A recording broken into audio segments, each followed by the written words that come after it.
Olá, seja muito bem-vindo ao Aqueronda Movebo, um podcast para quem escuta o que não foi dito. Eu sou Augusto Luiz, psicanalista, e este é o primeiro episódio oficial da nova temporada. Hoje nós vamos falar sobre algo que provoca tanto curiosidade quanto controvérsias. Como se forma um psicanalista? Diferentemente de outras profissões, a psicanálise não tem um diploma que garante a sua prática. Não há um carimbo que diz, agora você é um psicanalista. Pelo contrário, há uma aposta. E essa é uma palavra importante, uma aposta na formação, uma aposta no desejo. Mas o que isso significa? Antes de entrar na pauta, um aviso rápido. Se você ainda não segue o podcast, já clica para seguir aqui no seu player favorito. Se gostar do episódio, compartilhe com alguém que também pode se interessar, que está aí de repente curioso a respeito desse assunto. Você também pode me acompanhar nas redes sociais, onde a gente dá continuidade a essa conversa, abre outras conversas também, publica algumas outras coisas, enfim. Você pode me acompanhar, é só pesquisar Instagram, YouTube, você vai encontrar lá Augusto Luiz PC. Augusto Luiz com Z, Luiz com Z. Mas bem, vamos ao que interessa o episódio de hoje. Bom, a pergunta como se forma um psicanalista pode parecer simples, mas a sua resposta é tudo menos óbvia. Isso porque a própria psicanálise nunca teve um modelo único e fechado de formação. Desde Freud até os dias de hoje, as propostas variaram, se transformaram e até se chocaram umas com as outras.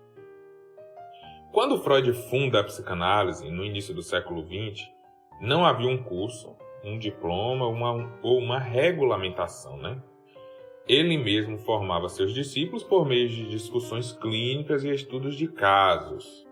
Isso acontecia na sociedade das quartas-feiras, que eram os encontros ali que Freud fazia lá no começo da psicanálise com algumas pessoas ali, os primeiros adeptos à psicanálise que estavam ao seu redor. E foram ali, de repente, os primeiros psicanalistas formados por Freud. Isso incluía médicos e também não médicos. Mas, conforme a psicanálise se expandiu, ela se institucionalizou e surgiu a necessidade de criar parâmetros. O primeiro grande modelo formal de formação ele vai aparecer ali em meados de 1920, com a criação da IPA, a International Psychoanalytic Association, ou Associação Internacional de Psicanálise, que estabeleceu os 3 pilares fundamentais para a formação de um analista. Lembrando que a IPA ela foi criada ali em torno de 1909, 1910. Começou-se a ter ali as primeiras concepções a respeito de como se deveria formar um psicanalista. O processo de análise ele já se desenhava como o principal formador para novos psicanalistas e também uma dedicação praticamente exaustiva aos estudos. A pessoa ali deveria estudar bastante os trabalhos que estavam sendo publicados sobre a temática da psicanálise. E aí, com o passar do tempo, em meados ali de 1922, 1924, surgiu aí a primeira clínica escola de psicanálise. Se salvo engano, agora, estou sem a referência exata aqui, essa clínica escola ela foi estabelecida em Budapeste, na Hungria, e ela propunha aí a formação de novos analistas, um acompanhamento de supervisão e também a disponibilização da psicanálise como método de tratamento para o público em geral, uma espécie de clínica mesmo assim que atendesse a população ali. Com isso foi se estabelecendo o que a gente vai conhecer como tripé de formação psicanalítica, ou sistema tripartite, constituído aí pela análise, onde todo candidato a ser psicanalista deveria se submeter a um processo de análise com um analista, a supervisão clínica, onde a prática aí o início da clínica ele deveria ser acompanhado e supervisionado por um analista mais experiente, e o estudo teórico. A psicanálise, ela, desde o seu princípio, praticamente todos os textos ali de Freud que tratam sobre o aspecto da formação em psicanálise, da construção da psicanálise e de como um médico poderia se tornar psicanalista, ele fala aí desse incansável e exaustivo estudo teórico, né? Onde a psicanálise exige aí uma espécie de uma formação conceitual muito sólida, né? E uma relação aí com a clínica. A IPA estabeleceu alguns critérios muito rígidos, né, para esse tripé de formação. Entre eles, aí, o mais importante, que a gente pode considerar que a análise, que alguns chamam de análise pessoal. Eu, particularmente, não gosto muito desse termo pessoal adicionado aí ao termo análise, porque toda análise ela é pessoal, né? Não tem como ser uma análise impessoal, ou uma análise por outra pessoa. Você fazer uma análise por outra pessoa, não tem como. Toda análise é pessoal. Enfim, a IPA estabeleceu que essa análise deveria ser feita, né? Deveria ser dirigida por um analista de data. Aí, o que seria esse analista de data? Esse analista de data é um psicanalista, membro da IPA ou de uma instituição psicanalítica associada à IPA, né, que tem um reconhecimento da IPA, e ele ganha esse título na medida em que ele está autorizado a formar novos psicanalistas. Esse termo de data concede a ele essa espécie de poder, de saber, digamos assim, de autoridade, ao mesmo tempo também que isso confere à análise propriamente dita uma estrutura um pouco diferente de uma análise comum, né? Uma análise daquele que de repente procura o tratamento para uma psicopatologia.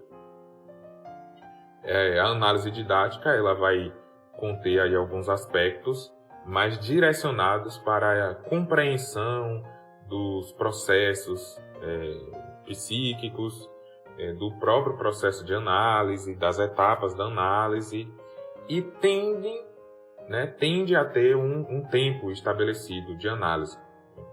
Gira em torno de 4 a 5 anos de análise. A literatura associada a esse estabelecimento de critério, né, de tempo da IPA, coloca isso como um tempo mínimo, né? Um tempo mínimo de 4 anos, um tempo mínimo de 5 anos. E ainda exige-se que isso seja feito com uma frequência semanal de 3 dias, 5 dias por semana, né? A gente vai encontrar algumas descrições dessa forma em diferentes etapas aí de histórica da psicanálise. Isso, né? A parte da supervisão, ela acaba tendo uma compreensão um pouco mais clara. Principalmente o trabalho de um psicanalista é muito associado a outros trabalhos da área de saúde. Isso faz com que fique praticamente subentendido que um iniciante tem que ser supervisionado por alguém que é mais experiente.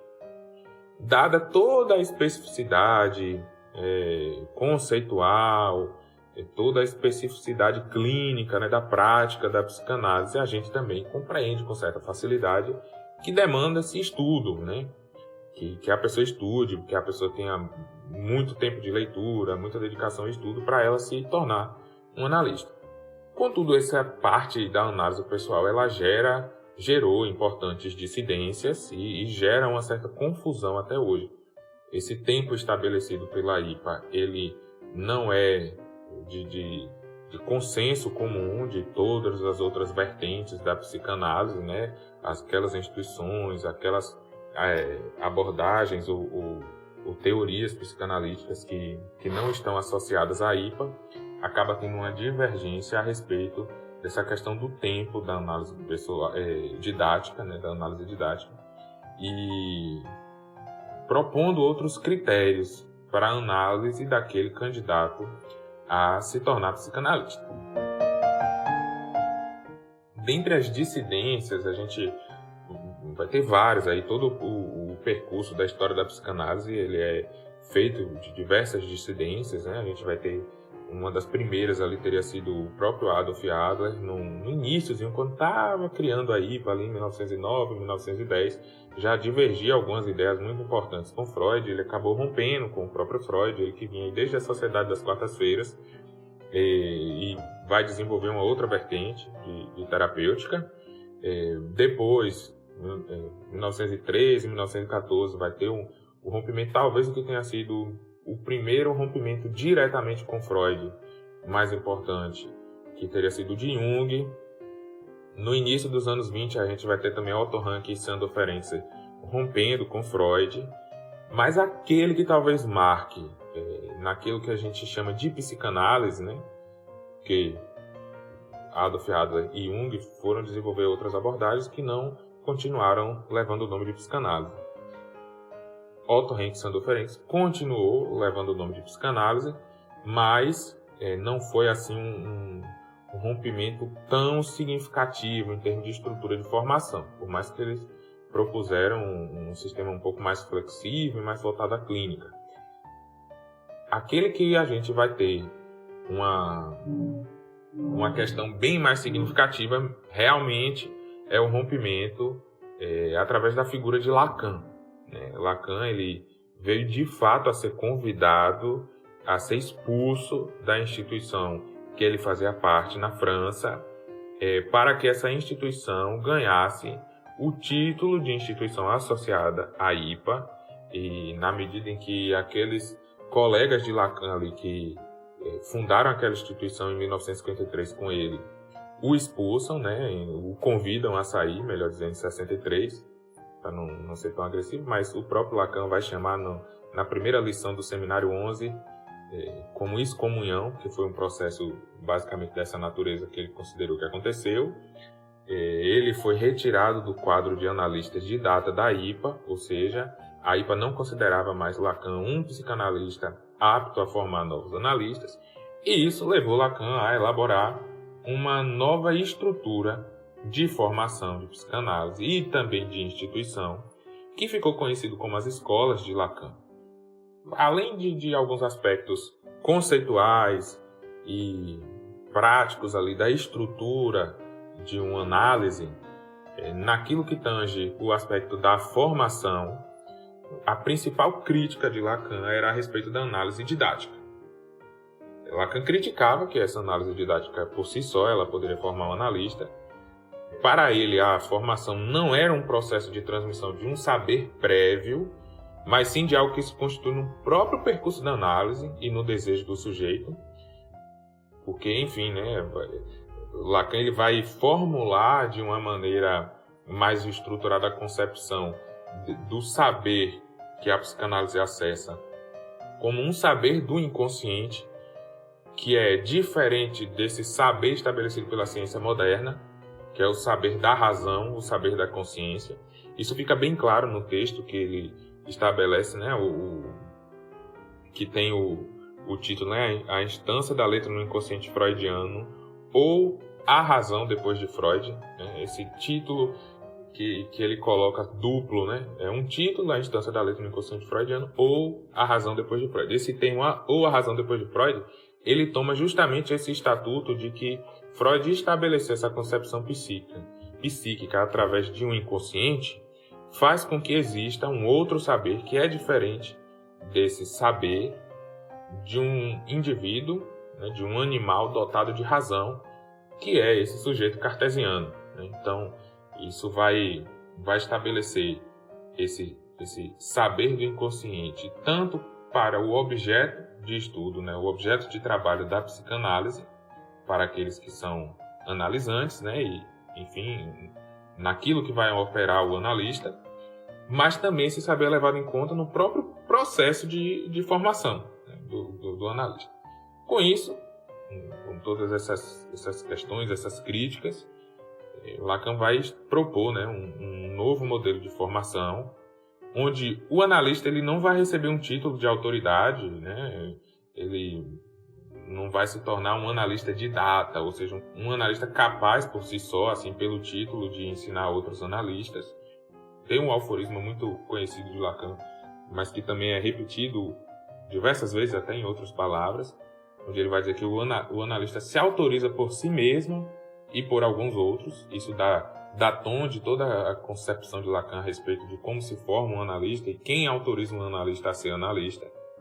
A análise pessoal ela não entra como uma exigência burocrática, não precisa ser analista, fazer uma análise, porque para ser analista tem que fazer análise como se isso fosse uma burocracia e vai fazer sua análise por 5 dias da semana, durante 4 anos, não.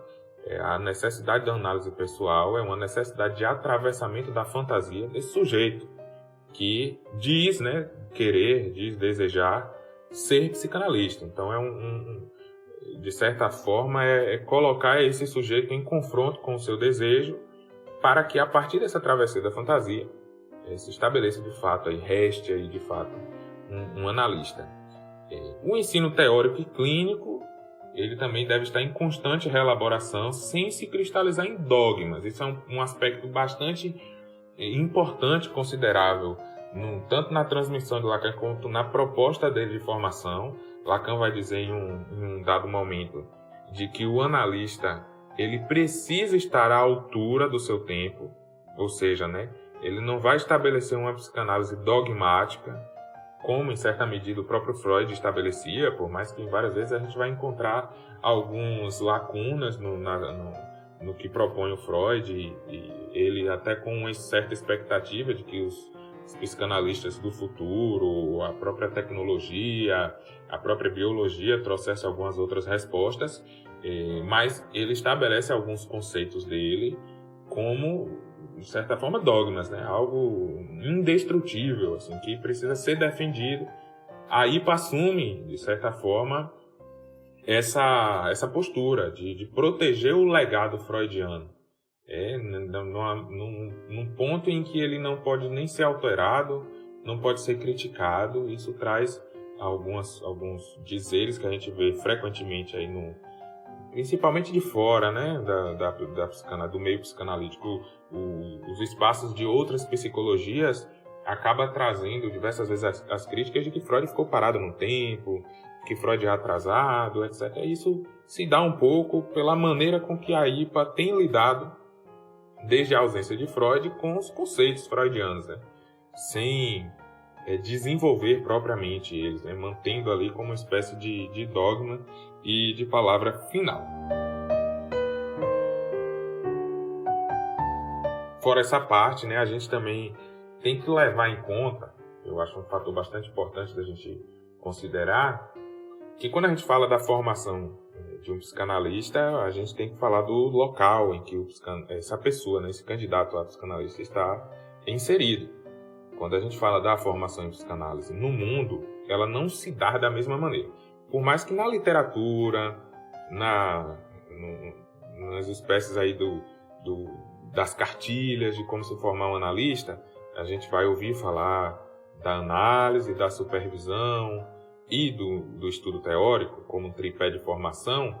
Existem algumas exigências burocráticas que são diferentes de localidades para localidades. Alguns países, por exemplo, exigem que você seja médico ou psicólogo.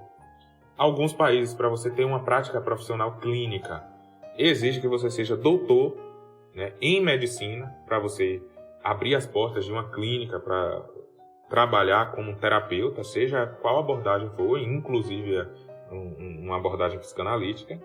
Isso no Brasil a gente vê sendo reproduzido, mas não de uma maneira legalizada, ou seja, tem algumas instituições que vão exigir que você tenha uma graduação em medicina ou em psicologia para você ingressar numa formação de psicanálise em determinada instituição. A própria IPA defendeu isso durante algum período. Mesmo, inclusive, né, tem um texto de Freud intitulado Análise Leiga, onde ele estabelece ali um diálogo com um interlocutor imparcial.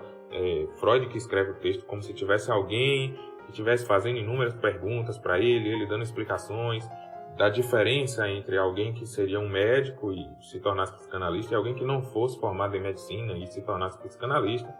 Isso se dava num contexto em que a figura do Otto Rank, que era um pedagogo e não um médico, estava sendo criticado na mídia, né, ali nos críticos, nos jornalistas da época, e Freud fez esse texto meio que como uma defesa. O próprio Freud defendia a prática da análise leiga. A IPA, em dado momento, ela exigia que a pessoa tivesse a formação em medicina ou em psicologia.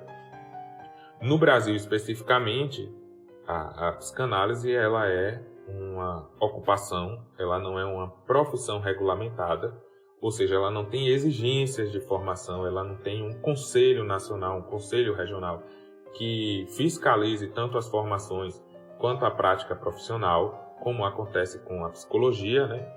E diversas outras áreas profissionais, mas o que seria mais próximo aí da psicanálise seria a psicologia, que tem um conselho nacional, tem os seus conselhos regionais, que representa o conselho nacional e que está ali ocupado de fiscalizar tanto as instituições que oferecem a formação através do MEC, quanto a prática dos profissionais, defender a categoria, proteger as práticas que são exclusivas da categoria, exigir medidas legais, através de leis, portarias, etc., que proíba que outras profissões se ocupem de práticas que são específicas do profissional de psicologia. Isso não acontece com a psicanálise. A psicanálise, ela é, no Brasil, de maneira legal, por mais que ela esteja na CBO, né, a Classificação de Ocupações Brasileiras, na mesma numeração, na mesma categoria da psicologia, ela se estrutura de uma forma diferente, porque a psicologia é uma profissão regulamentada e a psicanálise não é. Então, forma-se psicanalista através de cursos livres. O que isso significa? Significa que qualquer pessoa, qualquer instituição, ela pode ofertar cursos de formação em psicanálise. Isso faz com que a gente encontre tanto diversas oportunidades acessíveis para ter uma formação em psicanálise, com ética, com responsabilidade, com critérios, mas ao mesmo tempo também abre brechas para diversas formações esdrúxulas, né, que se enquadram aí mais como golpes, como local de fazer fortuna através da ludibriação e da enganação para pessoas que de repente não tiveram a informação devida de como se dá um processo de formação em psicanálise. Enfim, essas portas acabam ficando abertas dada essa estrutura burocrática. Burocrática não, melhor dizendo, né? Dessa estrutura frágil, vamos dizer assim, né? Claro que aqui vai entrar uma questão, devemos regulamentar a profissão. Aí entra um ponto, porque quando a gente diz que vai regulamentar a profissão, vão ter pessoas que vão estar responsáveis pelos órgãos de fiscalização, de estabelecimento, de leis, de regras, etc. E aí entra-se num terreno muito complexo. Em outro momento a gente pode tentar falar um pouco mais sobre isso. Essa questão da defesa da regulamentação da profissão, ela tem ganhado força no Brasil, um pouquinho nos últimos... Força sim, né? Tem um grupo que movimenta em prol disso, e tem um outro grupo, principalmente daqueles psicanalistas mais estabelecidos, as instituições mais estabelecidas, que é bem contrária a essa intenção de estabelecer a regulamentação da psicanálise. Esse movimento ganhou um pouco de força após uma portaria de autorização do estabelecimento de um curso de graduação em psicanálise e teve, recentemente, agora no ano de 2025, o reconhecimento desse curso, né? Esse curso de graduação em psicanálise ele se propõe, né, a formar bacharel em psicanálise num período de 48 meses, algo em torno de 4 anos. Foi autorizado, o MEC autorizou que iniciasse essa formação. Por causa do MEC ter autorizado, passou por todos os trâmites legais, né, toda a ordem, a organização aí padrão de todos os cursos de nível superior no Brasil. Dado um período ali da primeira turma, foi feita uma avaliação do ENAD, né? Quem já passou por uma faculdade tem conhecimento do que é o ENAD, é um exame aí onde os estudantes são avaliados para ver o nível dessa formação, desse nível superior nessa instituição.